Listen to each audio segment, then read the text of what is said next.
quarterback, currently sits third on the depth chart in Cleveland, but that has not dented his confidence at all. He says he'll be ready when the time comes. Take a listen. I don't think playing or not playing, is in my hands. I think based on the situation, it's if things happen, things turn out where I play, then I'll be out there and I'll be ready to play. So I'm ready to play right now. I know if you see the quarterback play in the league right now, I know I'm capable of doing better than that. Do you think he's capable of playing better than some of the starting QBs in the league? I do think he's capable of it. I don't like what he just said in that last comment. You got to be careful. You just got to be careful. Every little thing gets held against him. And most of it is not his fault. He seems to be a great kid. Obviously, he threw for over 4,000 yards last year at Colorado, completed over 72% of his passes. He was balling, okay? Give him credit where credit is due. And I think that even though he struggled in one preseason game and that left him at the QB3 spot behind Dylan Gabriel and, of course, Joe Flacco, do I think he has the potential to show up in the National Football League and to make some noise? Sure, but primarily is because I believe so much in his dad. I believe, I think that his pedigree, what his dad says about him, all of those things play a role because I think the man has the ability to evaluate and analyze football. Having said that, we just have to be mindful of what we say and what kind of position it puts ourselves in, because when it comes to him, he's going to be judged a little bit differently. And that last comment, look at how cats are performing in the league. Hell yeah, I could do better than that. Oh, really? Really? And you never know what's going to get thrown in your direction, because I've seen situations, and this is me covering basketball, I've seen situations, fellas, where players have been put in bad spots by coaches, by an organization, just to show them up to submerge their egos. I've seen it happen.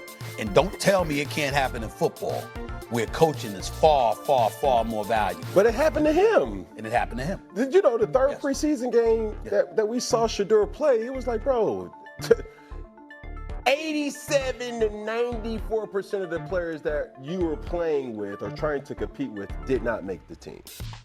In no capacity. Not even practice squad. So, I mean, do I have a problem with what he said? What he said? Being a quarterback in the National Football League comes with a level of responsibility that you have to grow into. It happens to us all right? But I see a guy like Shedeur, and he does have trade value. I name a team right now that it's worth a try. Cincinnati Bengals. Yeah. I mean, bro.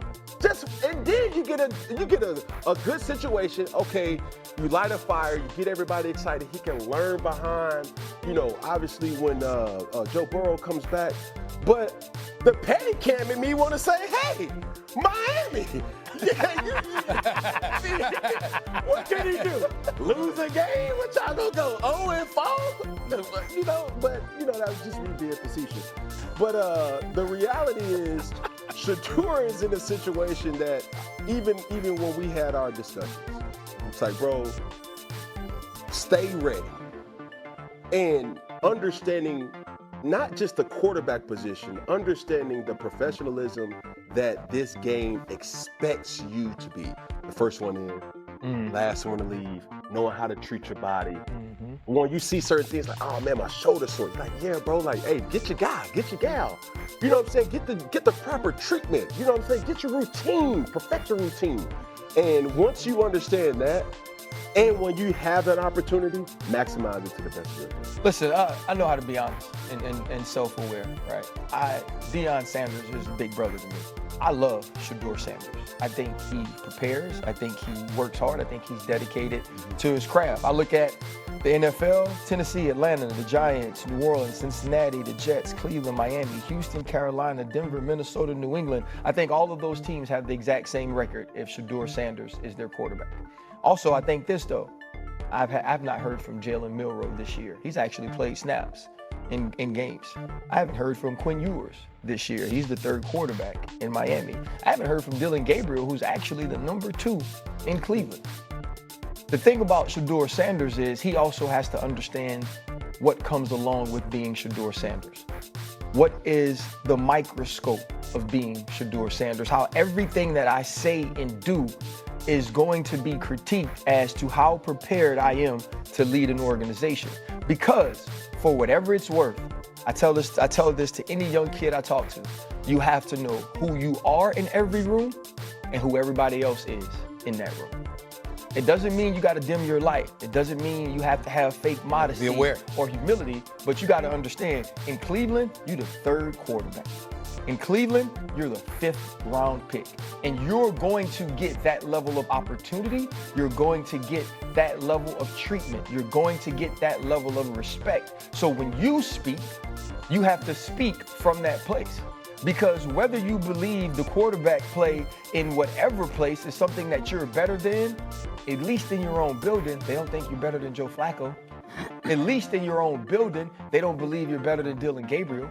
And so for Shedeur Sanders, it's about what can I do to help Cleveland be better? When he said the other day, I'm taking every practice rep as my game rep. The scout team is game day every day. That's perfect because that's what a 5th round, 3rd string quarterback should think. That's the way he should act. That's the way he should behave. That's leadership. That's professionalism. And I feel like this sets him back and gets you talking about something else when we should be talking about how hard he's working weekly to be the best he can be. Yeah, it's real tricky though, because you're 100% right.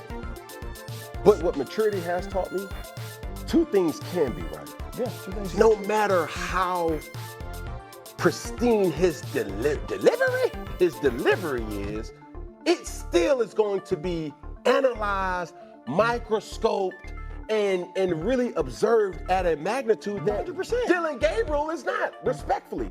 He's 3rd on his team's depth chart, but number 1 in jerseys. He's 3rd in the depth chart, but he's the most popular player, relevant player, socially, culturally on that. Okay, so here's the question. Taking all of that into consideration, that's why we know we're going to see him, because we know that pressure is mounting. The more inept they are offensively, the less of an excuse you're going to have to submerge him. If you got Dylan Gabriel, you're going to throw him out there. And the only thing that could derail us from seeing Shedeur Sanders, based on what we're seeing from Cleveland's offense right now, is if Dylan Gabriel gets inserted in there first and he balls out. If he balls out and there's no reason to take him out, then you won't see Shedeur Sanders. But nobody's anticipating that will happen. They believe that Dylan Gabriel might struggle as well, and ultimately we'll see Shedeur. So knowing that, and knowing his popularity, and knowing what comes along with the name, what about not saying anything? That's not. You're obligated to say something. Shedeur? He's obligated. If they ask, okay. Explain why he's obligated. CBA. In the NFL. Got it. In the So that's the NFL. answer. Yes. Okay. So in the NFL, as a player, you have to render yourself available. We all heard the quote, "I'm just here